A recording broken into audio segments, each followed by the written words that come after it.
So dinosaurs are archosaurs. We're happy with that. Living archosaurs. The primitive archosaurs would be alligator. An alligator. Maybe we should have moved the other room. So, we divide the dinosaurs into two big groups. And we did one of them last time. And I may be spelling that wrong, leaving some letters out, but there's the Ornithischia. Ornithischia. Those are the bird-hip dinosaurs. Those are the herbivores, mostly bipedal, but some of them went back down 4 feet like Stegosaurus. All herbivores. And so, remember, the primitive archosaur is a carnivore. And so these guys specialized in herbivory.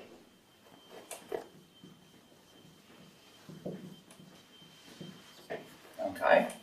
And then the other group, which we're going to spend a little more time on, more complex, this is the Sauriscia. Yeah, I may be missing a letter in that. And the Ornithischia are all extinct. So these are the lizard hip dinosaurs. And this is where we're going to go with these guys today. And they break into we need to break them into groups. There's two groups here. There's one group called sauropods. They're extinct. That means lizard foot. And can you picture the giants, the huge ones with long necks and long tails, big 4-footed ones? Those are the sauropods, the big giants. And then there's a crowd over here called theropods. And this means mammal foot. And it's a descriptive thing. They have different feet, so we don't want to get too tied up in those names because they're descriptive. They don't have evolutionary meaning.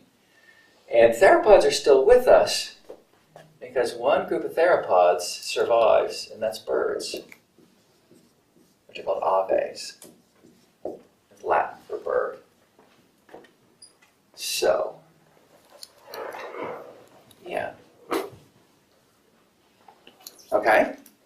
So that's where we are. So let's look at some of this diversity. And again, I want to use it as a way, partly to, just because it's kind of interesting, I hope, but partly to explore other aspects of vertebrate biology. And we're familiar with mammals and birds and lizards and fishes. We can apply all those same types of biology we apply to mammals and birds and fishes to this extinct stuff. I mean, they have ecology, they have niches, and that's one of the things I think is kind of interesting about this. So over the weekend they made me change my password, as they do for security reasons. And I spent 5 minutes typing new passwords in, and everyone said, can't use that word, can't use that word, can't use that word. Can't use words in your password anymore, is what I discovered. I tried screw you and it didn't work. So it's just a random thing of letters, which will take me. I'm going to have to carry around a piece of paper for a while. Anyway, you can make up a word. You have to make up a word. You can't use a word. So anyway, if only people are honest, we wouldn't have to do all this. Okay.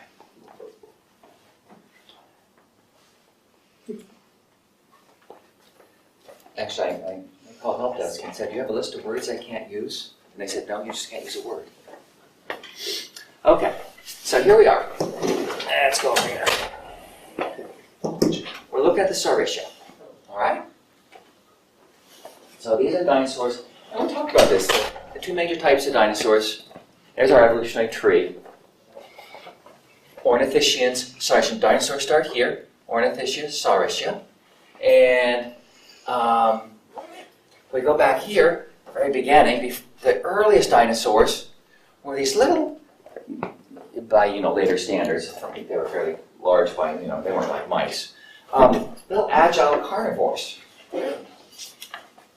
And we had this big split, and we did half of this big split last week. Then this big split where one group goes towards the Ornithischia, the ones that have bird-hip dinosaurs, and these are the guys that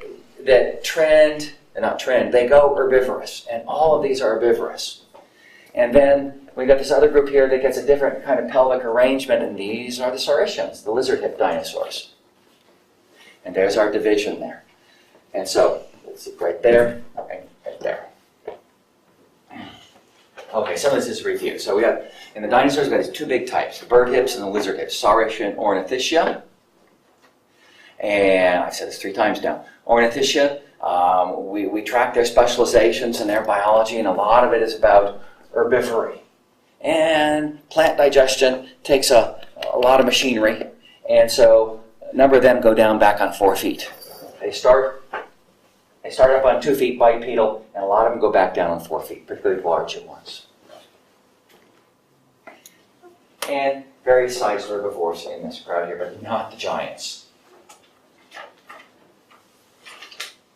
The Saurischians,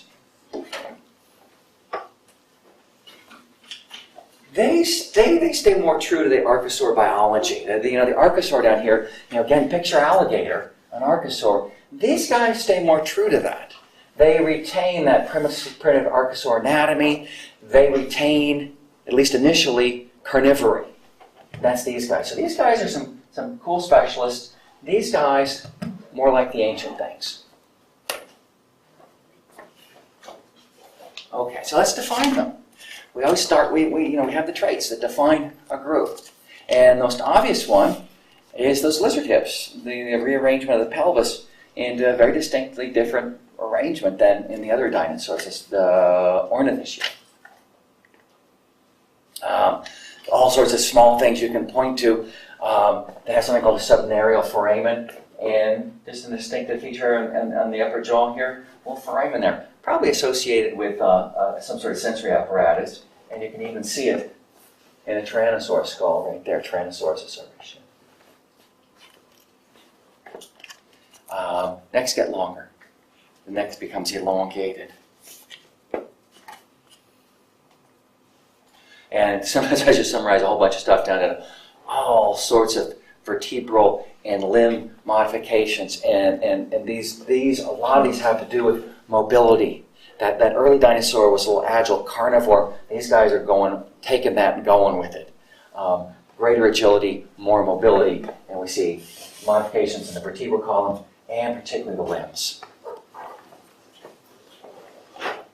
So there you go. There's an evolutionary tree for the Saurischians. And just a whole bunch of words we don't need, but I like to put evolutionary trees on slides, so I do. So the Saurischians include all the carnivorous dinosaurs. If you're a carnivorous dinosaur, you're in this crowd. Many are huge. Some are bird-sized. Oh, I forgot to get batteries. Damn it. Birds are Saurischians.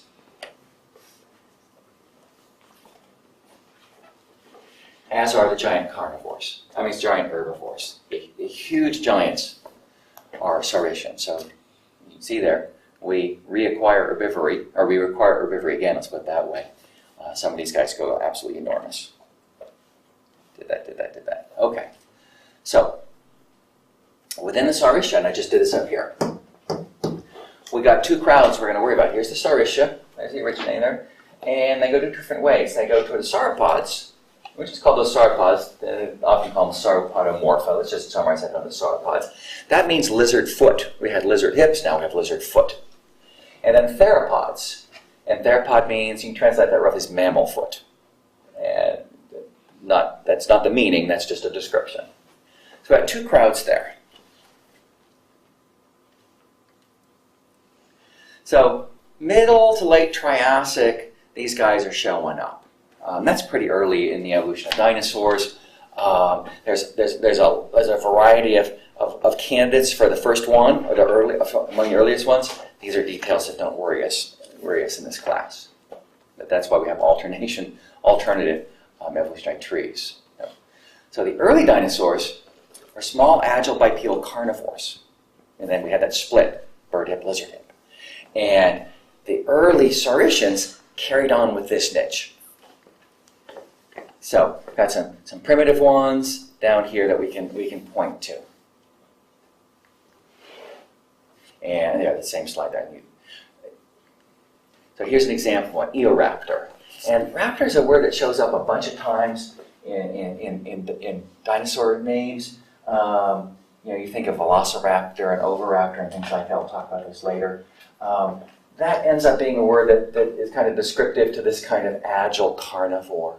But just because two different dinosaurs have the word raptor in their name, don't think they're associated with each other necessarily. But there's a good candidate there, a little agile, lizard-hipped, late Triassic carnivore. When I put these skeletons here, I found a website or some textbook put these up. These are, every bone that they have is shown here. And sometimes you'll see somewhere, we may not, these bones won't be filled in because we don't have them. Sometimes we just have the hips or the feet. But when you get a full skeleton like this, you can learn a lot. And so that's what these little skeletons mean. At least I'm trusting people gave it to me. There we go. So, interesting dentition on this guy. Heterodont dentition. We've run into that word before. That means different tooth construction. And the teeth pattern here suggests maybe an omnivorous diet, which is just interesting in and of itself. It's a different niche from a lot of these guys.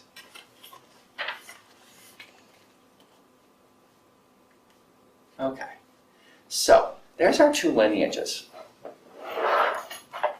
Let's look at theropods. These are the big scary ones, and the small scary ones. That translates again roughly as beast foot, or we can say mammal foot. And when Marsh gave it that name, he looked at the feet of something like a tyrannosaur, and it's more like a mammal than remember we had ornithopods earlier, birds and dinosaurs. This is more like a mammal than those guys. So he distinguished them based on that. So what defines theropods? And there's a whole bunch of traits here that define the theropods, and I boiled them down to just a few that give us a peek into their early biology. What we see here, if you bring them all together, and again, these are kind of sum-up slides, the detail's less important than the sum-up. They are specialized into increasing agility and mobility. These are carnivores, they're predators, so they're not eating plants, they're chasing things down. And the adaptations associated with this are overlaid on a basic primitive, what it says there, primitive Archosaurian anatomy. We're taking that basic kind of terrestrial alligator and we're modifying it to go more agile, more mobile, and better carnivore. So we can find synapomorphies for this group. We see some weight lessening, some weight loss, and one of the things we see is hollow bones. It's not a normal reptile thing. It's a bird thing, but it starts way back here. So hollow bones. They can still be pretty strong, but they're not as heavy and expensive to maintain. Would those bones be filled with fluid, or would they be completely empty? That's a good question. Are they full of fluid, or in a mammal, what are your bones filled with? Bone marrow. Bone marrow, where your blood is made. Reptiles make their blood, fishes make their blood, amphibians make their blood in the spleen. I'm not sure exactly what they're going on there. The manus is the Latin, if you would take an anatomy class, manus is hand, like manual, and we see that structure simplified. It's losing complexity. It's becoming more specialized in some ways. In other words, fingers are disappearing.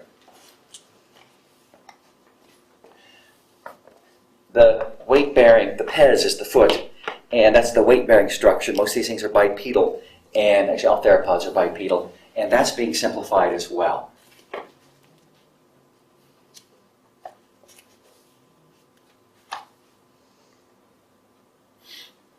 Claws on all fingers and toes.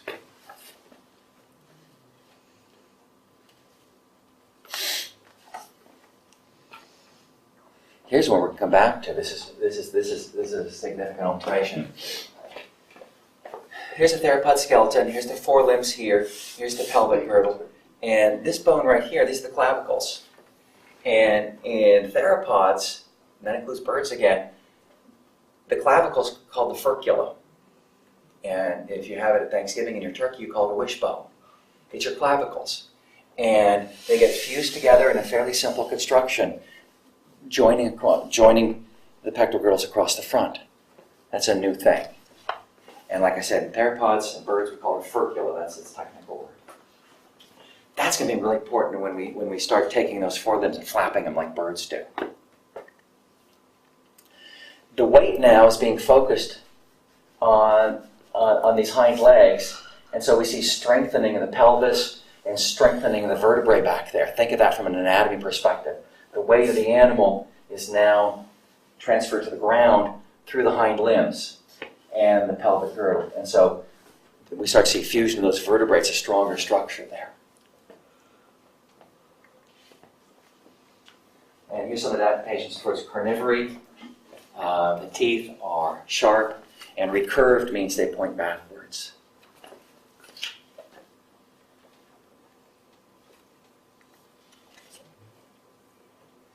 For grabbing and tearing and defleshing prey, we see some modifications to the skull. The upper skull becomes lightened. You might think, well, you want a heavier skull. Well, the lightened skull becomes more flexible, and some of these bones flex against each other, and the lower jaw becomes more rigid for tearing and ripping things apart.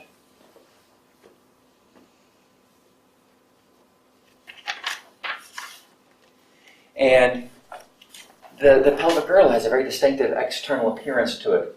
Oh, no, we're not there yet. The femur. The femur is distinctly bowed, which has probably something to do with running.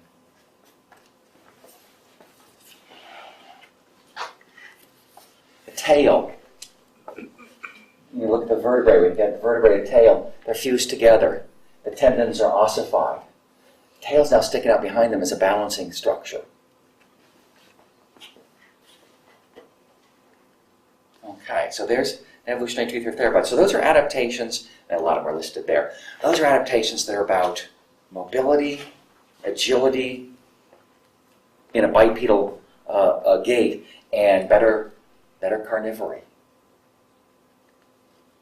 So that's kind of complicated. I simplified that down. And I'm not worried about all these different types, but I have to give the names as we walk through there because I'm more interested in the transition. So we got a bunch of dinosaurs, a bunch of theropods here that we can tease out. There's a kind of complicated view. You can see dotted lines, meaning, well, people disagree on that. But there's just a highly simplified version. So, back here, the basic ones, well, these are some of these primitive ones. Early theropods, maybe prototheropods. Little, agile, bipedal carnivores. We've met them before. One of the first groups we run into are called ceratosaurs. Ceratosaurs. And it's a mix. You can see dotted lines indicate we're not clear down here, but we're down here. These are showing us that early theropod niche, that early theropod anatomy. They're peeking into that foundation. And Coelophysis is a classic one. Wasn't real big, probably as big as you are. Smallish, agile carnivores. We have wonderful skeletal preparations of Coelophysis in northern New Mexico. There was a formation from which a large number of complete skeletons have been extracted, so we have a pretty good idea on the anatomy of this guy. One of the things these guys had is a fairly fine, narrow skull, kind of a delicate construction. And one of the things that's very distinctive, just again, when we point to things that are distinctive, it's nice when you have a clear synapomorphy. There's a big notch near the snout. It's a distinct notch right in there. Function? Don't know. It's just the way they are. I think Dilophosaurus was in Jurassic Park with the two crests on his head, the first movie. Can't remember, it's been so long since I've seen that. So, these guys give us a peek at what the early ones might have looked like. Everyone else is called a tetaneuron. And again, not a name we need, but I have to give a name to these things. These are the more sophisticated ones. There's another evolutionary tree there of these guys. Starting to see things that maybe look a little familiar. So it's everybody else, including birds. Birds are tetanurans.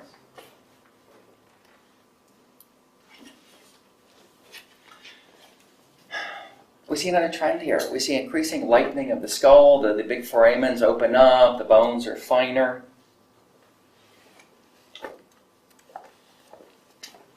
Just something you can see if you pick up a skull and identify a group. All the teeth are anterior to the orbit. There's the orbit. There's all the teeth.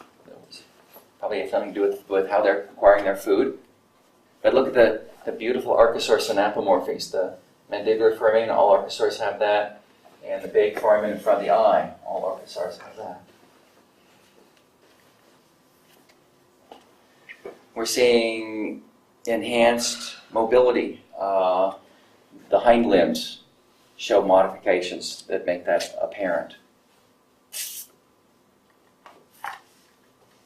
And if you look at a plastic dinosaur of this crowd, they always have this big projection right here. It's called the boot. This big projection right here. And that's where the pelvis comes down. One arm of the pelvis comes down there. It's very distinctive. Shows up in how we interpret their external anatomy. I have a lab of dinosaurs where we'll get a bunch of dinosaur models out. Look at some of this.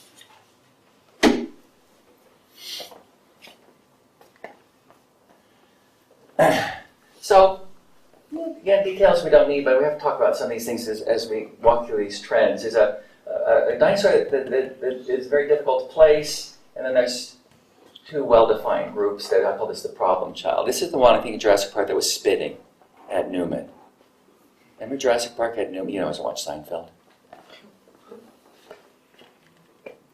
So,